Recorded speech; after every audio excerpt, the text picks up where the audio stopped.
కమల్ హాసన్ గారు మనకెన్నో సినిమాలో ప్రతి విషయం గురించి నేర్పించారండి. యాక్టింగ్లో పీక్స్ చూపించి యాక్టింగ్ అంటే ఎలా ఉండాలో చూపించారు. డైరెక్షన్లో పీక్స్ చూపించి డైరెక్టర్ అంటే ఎలా ఉండాలో చూపించారు.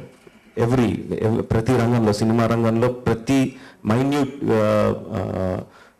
విషయంలో ఎలా ఉండాలి అనేది మనకు నేర్పించారండి. అక్కడితో అయిపోలేదు, సినిమా తీసిన తర్వాత ఒక గుండె నిబ్బరంతో ఎలా ఉండాలో కూడా నేర్పించారండి విశ్వరూపంతో. విశ్వరూపానికి అన్ని అవాంతరాలు వచ్చిన తర్వాత, అంటే ఎంత సాటింగ్ అంటే అవాంతరాలు ఏదో తప్పులు చేస్తేనో, క్లాష్ ఆఫ్ ఐడియాస్ వస్తేనో అవాంతరాలు వస్తే అర్థం చేసుకోవచ్చండి.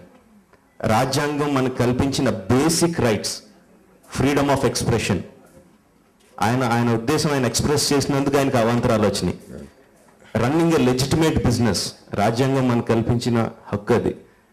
ఒక లెజిటిమేట్ బిజినెస్ రన్ చేస్తున్నందుకు, ఫ్రీడమ్ ఆఫ్ ఎక్స్ప్రెషన్, తన ఎక్స్ప్రెస్ చేసినందుకు, ఏ తప్పు లేకుండా చేసినందుకు అవాంతరాలు వచ్చినాయండి. అది చాలా యాక్చువల్గా సిగ్గుపడాల్సిన విషయం, మనం అందరం సిగ్గుపడాల్సిన విషయం.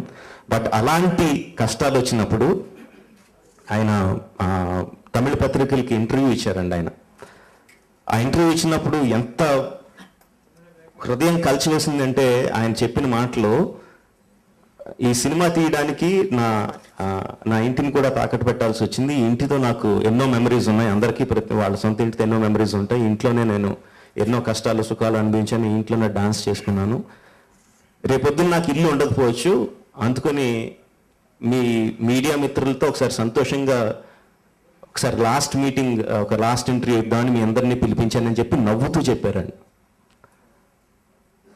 అది అంటే ఎంత గుండె నిబ్బరం ఉండకపోతే ఆ మాట అంటారు అన్నది, అది ఆయన దగ్గర నుంచి ఇప్పుడు కొత్తగా ఇంకా ఎక్స్ట్రాగా నేర్చుకోవాల్సింది ఏంటంటే అది నేర్చుకోవాల్సిందండి. ఆయన కంట తడి పెట్టారు, ఆ ఇంటర్వ్యూలో కంట తడి పెట్టారండి. కంట తడి పెట్టింది ఏ విషయం గురించో తమిళ్లో ఆయన చెప్పారండి. నా తమిళగం నన్ను వద్దనుకుంటుంది అన్నప్పుడు ఆయన వాయిస్ చోక్ అయింది. అంటే నా రాష్ట్రం, నేను ఏ ప్రజలను సంతోషపెట్టడం కోసం అయితే ఇన్ని సంవత్సరాలు నేను యాక్ట్ చేస్తున్నాను, ఆ ప్రజలు నన్ను వద్దనుకుంటున్నారేమో అన్నప్పుడు ఒక్కసారి మాత్రమే ఆయన చోక్ అయ్యారండి. But sir, Tamil Nadu is wanting you sir, they are wanting you. You can see the people thronging the theaters like mad because they want you. So that is the response of the people of Tamil Nadu for you. So happy. చాలా మంది ఎవరో కొంతమంది political రీజన్సో లేకపోతే వాళ్ళ సొంత రీజన్సో దేని గురించో మా మనోభావాలు దెబ్బతింటున్నాయనో అదనో ఏదో చేస్తూ ఉంటారండి.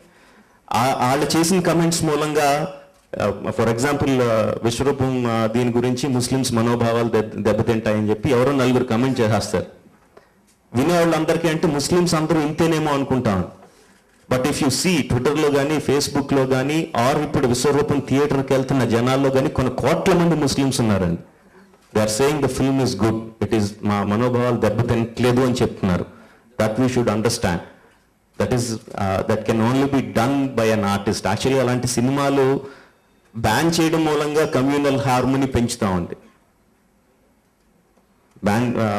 సినిమా ఆపడం మూలంగా కాదు. That I hope everyone will understand. And sir, it's an honor to speak about you, sir. Thank you very much.